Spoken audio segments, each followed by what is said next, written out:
Hi all, welcome to my YouTube channel CyberSec Prep. My name is Priyank and today we are going to discuss uh, 10 questions on domain 5 identity and access management. So let's go ahead and start our questions. Here is the question number 1 on your screen. Which of the following is best described as an access control model that focuses on subjects and identifies the objects that each subject can access? So options are A, sorry, access control list, an implicit denial list, a capability table, or a rights management matrix. So basically, if you look at access control option, then access control lists are basically object focused rather than subject focused. But in the question requires that, and we have to select a model which focus on subjects and identifies the object. So access control for now is not a correct answer. Then we have implicit denial list. Well, implicit denial list is just, you can say, a principle that states that anything that is not explicitly allowed is denied, right? So again, this is not a valid answer. Then we have capability tables. Now, capability tables, what they do is that they list the privileges assigned to subjects and then identify the objects that the subjects can access. Now, this is what we want, for this question. So for now, we are going ahead with this option. But what is the last option then? A rights management matrix. A rights management matrix is not a control access model, so it is not right. The correct answer is C, capability table. Moving on to the next question. Question number 2. GEM's organization-wide implementation of identity as a service offers broad support for cloud-based applications. GEM's company does not have internal identity management staff and does not use centralized identity services. Instead, they rely upon the Active Directory for AAA services. Which of the following options should Jim recommend to best handles the company's on-site identity needs? Okay, so now the options are: option number A, integrate on-site systems with OAuth. Well, OAuth is something which is used to log in to third-party website using existing credentials. So therefore, it will not meet the question's requirements. Okay, let's move on to option number B. Use an on-premise third-party identity service.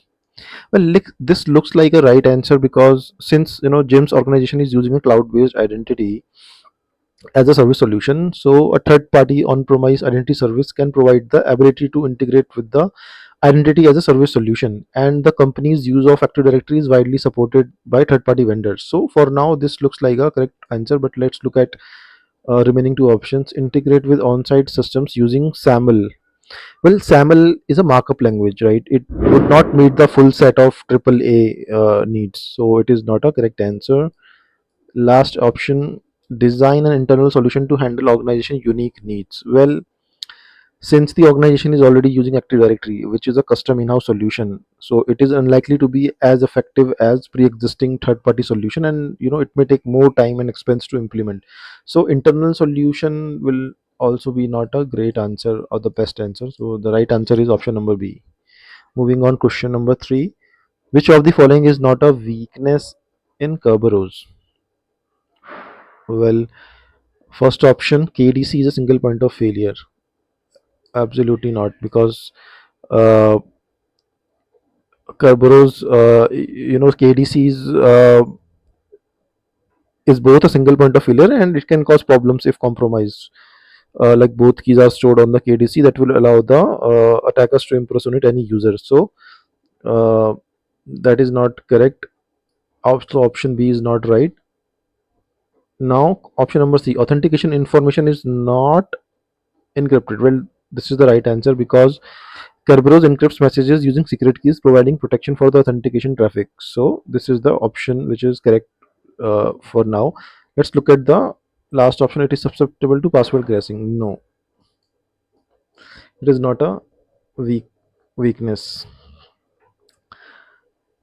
So we are done with question number 3. The correct answer is option number C. Authentication information is not encrypted.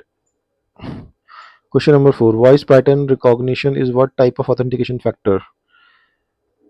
Well, something you know cannot be right answer, because something you know falls under the password or a pin which you remember.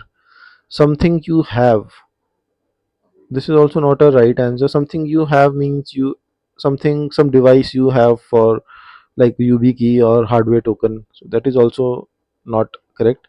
Something you are.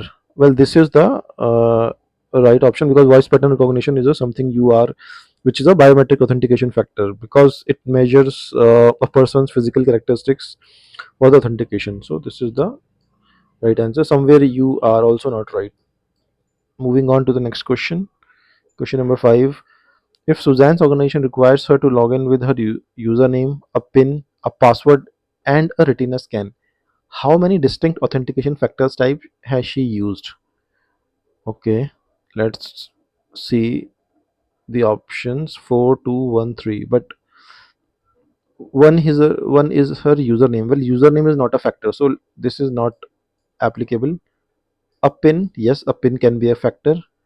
A password can be also a factor, and a retina scan, obviously these three are. But we have to select how many distinct authentication factor. Now pin and password are not distinct, so they are considered to be one form of factor. Now the remaining factor is a retina scan, so total we have two two factors, so that's why the correct option will be option number B. Moving on to question number 6. Charles wants to deploy a credential management system. He wants to keep the keys as secure as possible. Which of the following is the best design option for his CMS implementation? Now, these options are all not an incorrect option, right? But we have to choose the best one out of these four. Now, looking at the option, the best option obviously is option number C, using an HSM. Why? Because hardware security modules are the most secure way to store the keys associated with the CMS, because they provide you the enhanced key management capabilities, and they are often required to be the FIPS certified. Uh, so, in addition to these advantages, an HSM can also improve cryptographic performance for the organization due to dedicated hardware designed for just that purpose, right? So, this is the best option. See, other options like long keys and AES 256 are good practices, but the hardware security module provides greater security and will require the appropriate cryptographic controls already. So, these are not the best choices. And lastly, changing the passphrases can be challenging across the organization. Instead, securing the passphrases and keys is more important and reasonable for most organizations. So, correct answer is option number C, use an HSM, which stands for Hardware Security Module. Moving on to question number 7. Brian is a researcher at a major university. As part of his research, he logs into a computing cluster hosted at another institution using his own university's credentials. Once logged in, he is able to access the cluster and use resources and services in his home organization. What has Brian's home university implemented to make this happen? Now, uh, the obvious answer is the option number B, federated identity management, because Brian's organization is using the federated identity approach, where basically multiple organizations allow their identities to be used across the organizations. Each organization need to prove their own staff members identities and provide them with the rights and role information that will allow them to use resources within the federated identity environment. So, considering the question requirements, federated identity management is the best correct answer for this question. Moving to question number 8. Place the following steps in the order in which they occur during the Kerberos authentication process. So the first please guys review these all four options and then rearrange the order in which the authentication process take place. You can pause the video and then just note it down somewhere. So I hope you have now selected the right option. So basically, during the Kerberos authentication process, the steps take place in the following order, right? The first step is that user provides authentication credential, right? So first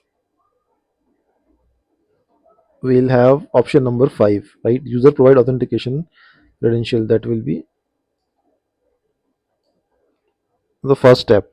Then you have client slash TGS key generated. Okay, so that means option number 3. Then TGT ticket is generated, which is this. After the TGT is generated, client server ticket is generated, which is option number 4. No, sorry, it should be 1. Yeah, this one, fourth step. And finally, user accesses the services. So the correct option is option number A, which means fifth point, user provide the authentication credential, then client TGS key is generated, then TGT ticket is generated, then client slash server ticket is generated, and finally fourth option, user accesses the services. The correct answer is A. Question number 9. What major issue often results from decentralized access control? Well, the major issue with the decentralized access control is that it can result in less consistency, because the individual tasked with the control may interpret the policies and requirements differently, and they may perform their roles in a different ways. So hence the correct answer is B. While the other options like access outages, overly granular control, and training costs may occur depending on specific implementations, but they are not commonly identified issues with the decentralized access control.